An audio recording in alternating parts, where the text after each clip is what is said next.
માહિતીના વાત કરવી છે ભાવનગરમાં કે જ્યાં શીપ બ્રેકર વેપારીઓને ત્યાં દરોડા પાડવામાં આવ્યા છે। હાલ મહત્વપૂર્ણ સમાચાર પ્રાપ્ત થઈ રહ્યા છે। ભાવનગરમાં શીપ બ્રેકર વેપારીઓને ત્યાં જીએસટીની તપાસ છે।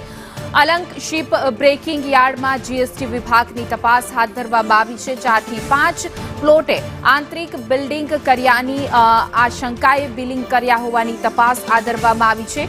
મશીનરીના બિલ અનેક જગ્યાએ સંકળાયેલા હોવાની તપાસ થઈ રહી છે। જીએસટી વિભાગની તપાસને પગલે આર્થિક વ્યવહારો ઠપ થયા છે, કારણ કે જીએસટી વિભાગે શીપ બ્રેકિંગ યાર્ડના જે વેપારીઓ છે ત્યાં દરોડા પાડ્યા છે।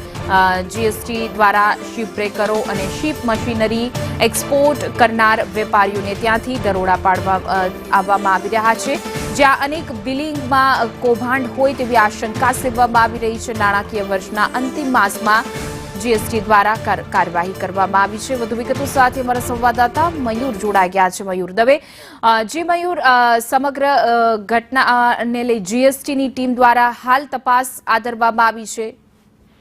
જીના ચોક્કસથી વાત કરીએ તો સેન્ટ્રલ જીએસટી દ્વારા શીપ બ્રેકરો અને શીપ મશીનરી જે એક્સપોર્ટ કરનાર વેપારીઓ છે ત્યાં તપાસ છે તે શરૂ કરવામાં આવી છે।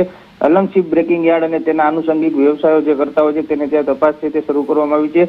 નાણાકીય વર્ષનો જે અંતિમ માસ ચાલી રહ્યો છે ત્યારે જીએસટી દ્વારા જે છે તે કામગીરી કરવામાં આવી રહી છે। શીપ બ્રેકિંગ ઉદ્યોગ સાથે સંકળાયેલા 4 થી 5 જે પ્લોટના માલિકો છે તેના દ્વારા આંતરિક જે બિલિંગો કરવામાં આવ્યા છે તેને લઈને શંકા જે ઉપજી હતી તેને લઈને જે છે તે તપાસ શરૂ કરવામાં આવી છે, કારણ કે કહી શકાય કે એક જ મશીનરીના બિલ છે તે અનેક જગ્યાએ સંકળાયેલા હોવાની હાલ જે દિશા છે તે તપાસમાં ચાલી રહી છે। ત્યારે તેને લઈને જીએસટી દ્વારા જે છે તે તપાસ શરૂ કરવામાં આવી છે। તપાસ શરૂ કરવાને આવતા કહી શકાય કે અલંગના જે આર્થિક વ્યવહારો છે તેને પણ અસર પહોંચી છે અને આર્થિક વ્યવહારો પણ હાલ ઠપ થયા છે। જી મયુર, સમગ્ર માહિતી બદલ આપનો આભાર।